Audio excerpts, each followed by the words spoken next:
Hello my beautiful people, welcome back to yet another video. My name is Peter, all the way from South Africa. If you are new here, welcome. If you are returning savvy, thank you so much for your undying support. Your love and your presence is highly appreciated over here.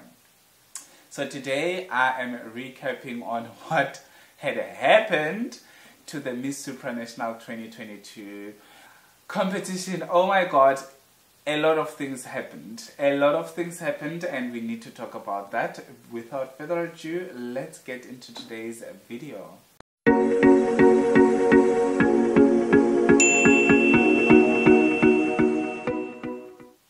So on my paper, I've got my notes over there just to see where am I and all of those things that I want to talk about. The first thing that I want to talk about is the opening show, the opening and all the stage, how it looked and all of those things. I think one of the things that I want to highlight is the show was impeccable. The show was high class. The show was fantastic. It was something that we were waiting for so long. It really came out as something that they trying to rebrand themselves or trying to capture more people.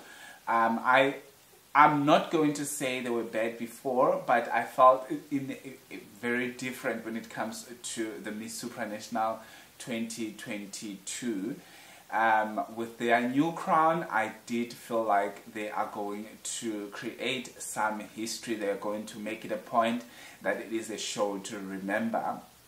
So as far as that is concerned, I am so happy. But to call a top 24, it took forever.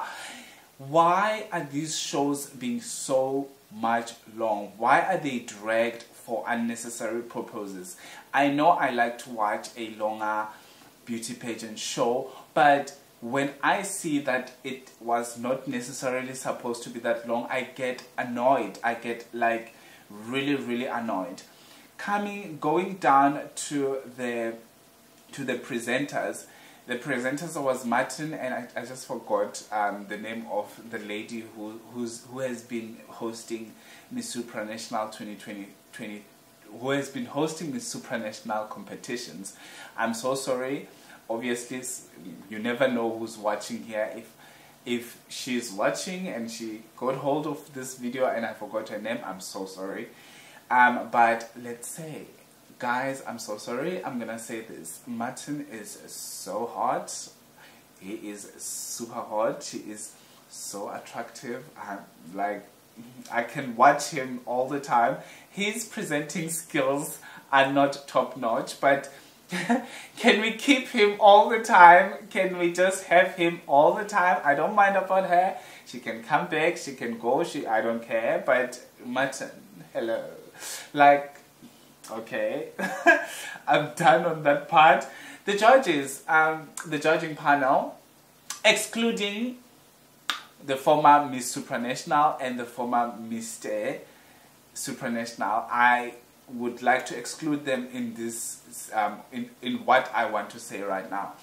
If they would like to really come up and show up like Miss Universe, Miss whatever, all these international pageants, I feel like they need to mix it up. They need to get some salt in there. They need to get some spices and have a diverse judging panel. And another person that should go there, it is the president of Miss Supranational. I don't want to see that guy again on that judging panel. If he wants someone, he can just send a message and say, okay, there's this girl I wanted. Can you just check them out if they are worthy of getting the crown or whatever? Otherwise, I don't want to see him there. Like, it doesn't put a good light in the whole pageant. It feels like Miss Grand International. So that's what are the things that I really didn't like over there. Moving right along to the top 24, we had so many surprises. I was like shocked at some point that Oh my god, why didn't this one make it? Why didn't she make it to the top 24? Because she is worthy of gunning for that crown. So my top 24 consisted of whoever. If you didn't watch the video, you can go and watch it. I don't think you are interested in watching a video that is no longer really relevant. But anyway, I got 14 out of 24 candidates, which is very impressive. And also, this was my very first time to cover Miss Supranational competition. So I will just quickly read through the top 24. It was Czech Republic, Indonesia, Vietnam, Ghana. Ghana was a surprise for me. I didn't even think that she would make it to the top 24. I was gunning for someone else in that spot, but anyway, she is one of the ladies that did really well during prelims, and she deserved to be in that top 24. And she's beautiful, obviously, and her skin tone is for gods. So another person was Peru, then South Africa, which was one of the front runners. Romania is one of the surprises that we saw there. Brazil, I was not surprised about her because I saw how hungry and how clean and how very ladylike she was during the prelims. And I'm going to Kenya. I didn't really expect Kenya to go in, but she was in. Girl was working it out. And we had Colombia, which was a fan favorite. The Philippines, I told you guys that do not underestimate the Philippines. A lot of people didn't have the Philippines in their top 24, and I had her. I knew that in my mind, she was not going to be a winner, but I knew that she will make it. She will place. Not because she is from the Philippines, but because she deserves to place. So anyway, moving right along, we've got Ecuador. She was beautiful, and I was not really surprised that she made it in. Trinidad and Tobago, she is a good speaker, and also I was impressed that she was in. Venezuela, I was so happy that my girl was in. Namibia was in. Jamaica, Malaysia, oh my god, this one was also a huge surprise for me. We had India, which was not a surprise. We had Poland. After Poland, Bolivia, Hong Kong. I was not surprised because girl can speak. We had Thailand. My girl is beautiful and she is so sincere. Guatemala, I did not expect her to go in, but she deserves to go in. Obviously, that's why she was in. And then we had Mauritius. So, Mauritius was also one of the ladies that I was not surprised that she was in because she worked really hard to get a spot. So, let's get into top 12 where things took a wrong turn or where things took a turn and people were not so happy. People were furious. So the top 12 was Vietnam, Mauritius, Czech Republic, Indonesia, Colombia, Venezuela, Kenya, India, Peru, Poland, South Africa,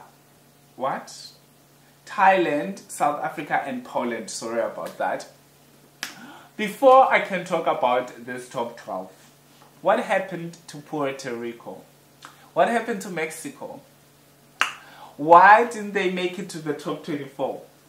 What happened to them? Because I felt like I was getting stabbed in the back. Because Mexico and Puerto Rico, they performed really well. What happened behind closed doors? Because those two, I was so sure that they will go in. I was so sure. But anyway, so the top 12 was there. And my girl Peru was there, which I didn't think that she was going to make it in. But I was so happy that she did make it in. What do I think about the top 12? The top 12, I am really happy about it. And another person that I was not so sure that she would make it to the top 12 was Poland. I was very, very disappointed that Ghana was out and Poland was in. Why? Like, Poland was, yes, beautiful, but I didn't feel like she was like in to win it. I felt like she was just doing it. So I'm not sure. But anyway, overall I was really happy with the top 12. I loved it. It had all the powerful speakers as well. But what happened to Ghana? Anyway, let's move right along. So they were all given a 20-second, if I'm not mistaken, to say why why do they have to be chosen as Miss Supranational? Well, the answers came and they were talking and talking. I would say the candidates that stood out for me, and I will say it why. Kenya stood out for me for this round because her answer was very sincere, her answer was very current, her answer was very relatable, and how she delivered the answer, I felt it. I just felt it in my heart. And you can tell how sweet she is when she speaks, and she just deserved to be in the top 12. And another person that stood out for me was, even though she didn't really, a lot of people were like, was Vietnam.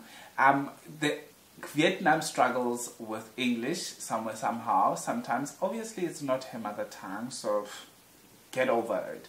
But anyway, when she makes sentences and when she speaks, you understand what she's trying to say.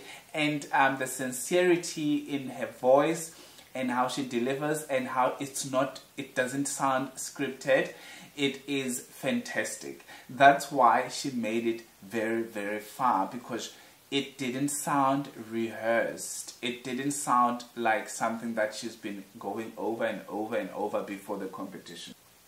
And another person that was really standing out for me was Thailand. Thailand, I felt like also she was going down to win it. Also, I would say Venezuela. Also, that's the same thing. Deliverance is very important. You can say something, but if you deliver it in a manner that we think that it is rehearsed, it's not gonna work. So how she delivered it, it was very authentic and it was very, very sincere. Moving right along, another one that stood out for me was South Africa. Even though she didn't answer all the what she wanted to say, because it obviously also it didn't sound scripted. You can hear from what she's saying that it is something that happened at that stage at that point of time. That Miss Supra, she resonates with Miss Supra's whatever, all those things. It didn't sound so rehearsed. I know when she speaks sometimes it can sound very, very rehearsed, but it definitely doesn't. She's a good speaker, but how you deliver, that's how people will actually tell if what you're saying is scripted or not. Okay, moving right along. Those are people that stood out for me. I know I didn't really pick up other powerful speakers that I deemed as powerful speakers because I felt like they didn't really stand out for me. That's my opinion. Okay, moving right along, we're going to our top 5, and the top 5 were dominated by Asian girls. We had 3 Asian girls in the top 5, 1 American, 1 African. Oh my god, I was like, what? The Asian girl is going to take this one. I was doubting myself. But anyway, it was Vietnam, Indonesia, Thailand, South Africa, and Venezuela. I loved the top 5. It was made up of almost people that I had in my top 5. The only one that I didn't have in my top 5 was Thailand. Instead of Thailand, I think I had India. Unfortunately, India didn't make it. and Czech Republic didn't make it. I think it was Czech Republic actually that I didn't have it, or whatever, I don't remember.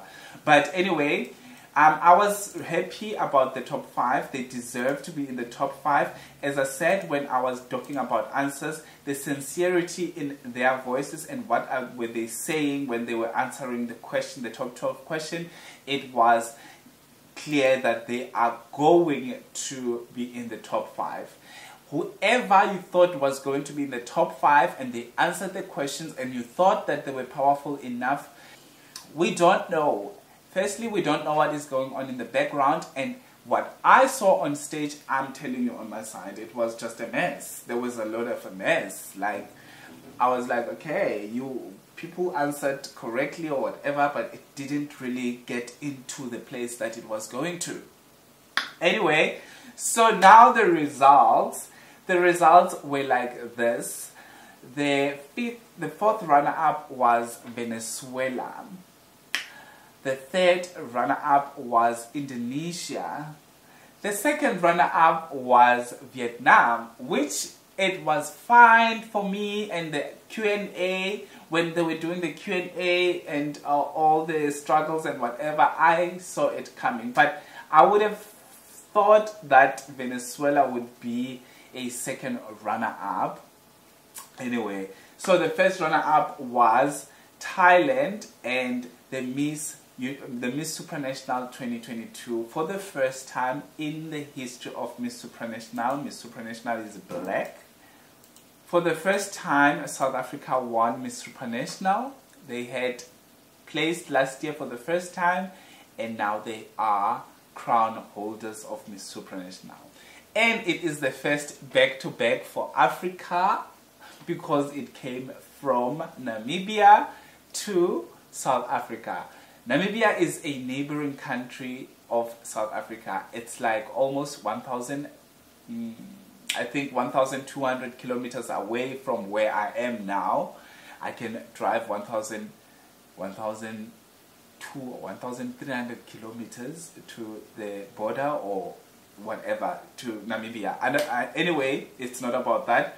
So, and the first Miss South Africa to place second runner-up in an international stage and go to win an international crown. That is Lalela Mswane.